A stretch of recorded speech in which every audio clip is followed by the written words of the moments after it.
Every day मैं लगभग 12-13 घंटा पढ़ती थी. But I did my best. I studied in the last few days, and I was expecting actually 96, 97, but like second topper of DPS, I'm just like I'm on cloud 9.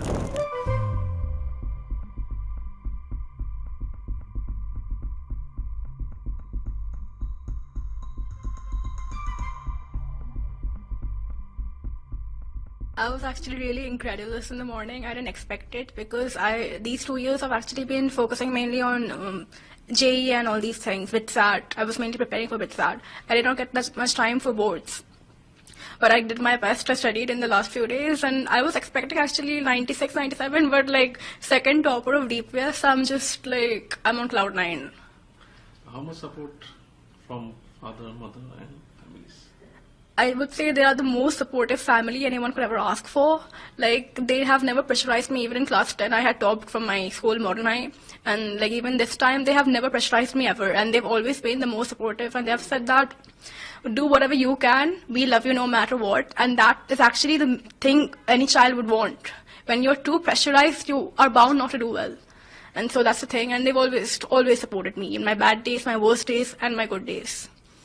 How much your number and how much your percentage? My number is 491 out of 500, and my percentage is 98.2, including all the 5 subjects. What is your future plan? My future plan, I'm not really sure, but as of now, I'm pursuing engineering from a good college. I would say I've applied to like some good colleges. I would be studying, I want to do computer science. But even ECE is a really good branch, and that's really booming. I want to do that. And then I want to go for a master's in a good country like Germany, or maybe to an Ivy League if I'm too like, I'm an overachiever, so I want to do that. And then I want to do a job, and I want to do an MBA in an Ivy League like Wharton or MIT Sloan, Chicago Booth School.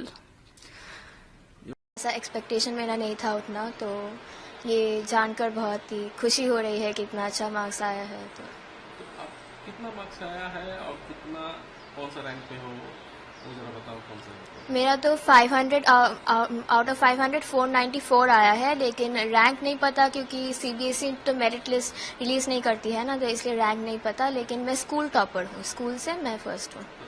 आपने कितना पढ़ाई किया इस time पे, जो ये जो marks उठाने के लिए कितना लंबा आपने पढ़ाई किया, कैसी मेहनत की है? एवरी डे मैं लगभग 12-13 घंटा पढ़ती थी, तो और मैं JEE के लिए भी प्रिपरेशन करती थी, तो उससे ही बोर्ड का भी प्रिपरेशन हो गया था. मम्मी पापा लोग से कितना सपोर्ट मिला? मम्मी पापा तो बहुत ही सपोर्टिव थे.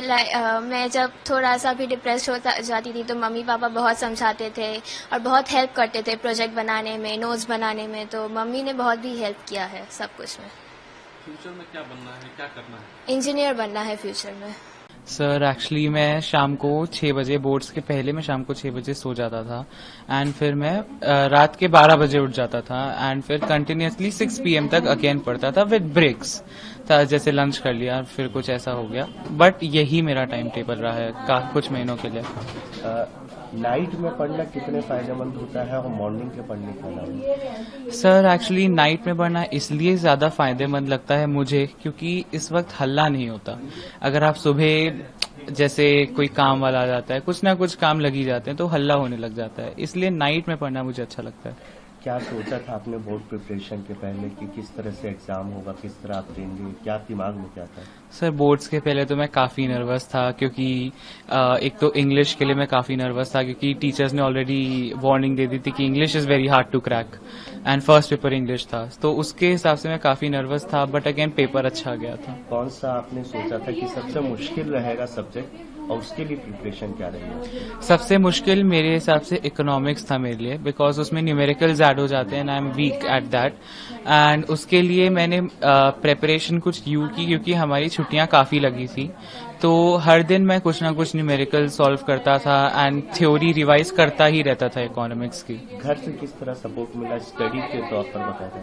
सर घर से मुझे काफ़ी ज़्यादा सपोर्ट मिला. लाइक मैं पढ़ने बैठ जाता था तो कोई भी मुझे डिस्टर्ब नहीं करने आता था, एंड चाहे वो मेरा डिनर हो, लंच हो, सब मुझे दे दिया जाता था, एंड काफ़ी शांति रहती थी घर में.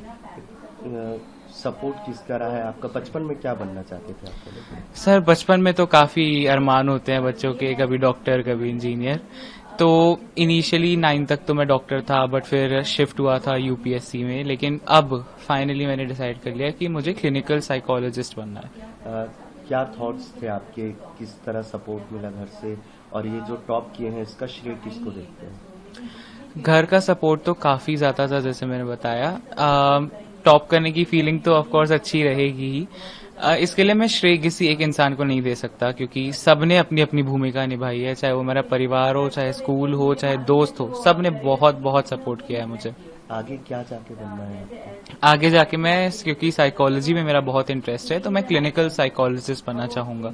क्या देखते हैं, साइकोलॉजिस्ट ही क्यों बनना है, क्या क्या थॉट रहते हैं? सर, आगे कुछ आने वाले सालों में थेरेपिस्ट की बहुत नीड होने वाली है। अभी से ही लोगों को इतने डिप्रेशन और क्या क्या होने लग गया है, मानसिक बीमारियां, तो आगे चल के ये बढ़ने ही वाली है, और भारत में इसकी बहुत कमी है। तो एक थेरेपिस्ट लोगों की मदद तो करेगा ही, एक समाज सेवक रहेगा भी और खुद के घर के लिए भी कमाएगा, तो ये दो काम एक साथ हो रहे हैं, तो क्यों नहीं। अभी के समय में देखें तो जो यंग है, आप भी यंग है, बाकी बच्चे भी इस एज के जो है, उनके बिगड़ने के ज्यादा चांसेस रहते हैं, चाहे वो ड्रग्स में हो या क्राइम में हो। तो उनको लेकर क्या सोच आती है, क्योंकि आपको साइकोलॉजिस्ट बनना है? सर, काफी रीजंस हो सकते हैं इसके। सबसे इम्पोर्टेंट रीजन जो मुझे लगता है होता है lack of family support, and secondly peer pressure. ये दो चीजें अब भारत में इतनी ज्यादा बढ़ चुकी है, इसीलिए केसेस ड्रग्स के एंड अल्कोहल कंजम्पशन के इतने बढ़ते जा रहे हैं। पर प्राइमरीली अगर फैमिली सपोर्ट मिल जाए तो बच्चा इन सब से बाहर निकल सकता है।